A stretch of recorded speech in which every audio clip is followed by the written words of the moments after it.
বহুতৰো requirement আছিলে যে converter লাগে তো ফাইনেলি আপোনালোক কনভাৰ্টাৰ আহি গ'ল 11 to 17 Pro, XR to 17 Pro, 12 to 16 Pro, 17 Pro,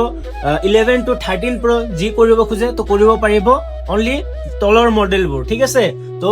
চাই থাকক ফাৰ্ষ্ট অফ অল ফোনটো খুলি ল'ম খুলি কেনে আপোনাৰ যোনটো হাউজিং আছে হাউজিঙত এটা পাৰ্টছ ইনষ্টল কৰিম চাই থাকক পুৰণা আইফোন 11 যোনটো বডি আছে বডিৰ পৰা এটা পাৰ্টছ ডিসেম্বল কৰি কেনে যোনটো নতুন হাউজিং আছে হাউজিঙত এসেম্বল কৰিম তো এটাকে সকলো পাৰ্টছ নতুন হাউজিংটোত এসেম্বল কৰাৰ পিছত বলক ফাইনেল লুক দেখাওঁ আৰু এইটো আছিল আপোনাৰ আইফোন 11 আৰু এইটো চাব পাৰিছে আইফোন 17 Pro চাব পাৰিছে এজ ইট ইজ 17 Pro লুকটো চাব পাৰিছে 17 Pro কিন্তু ভিতৰতে আপোনাৰ আইফোন 11 থাকিব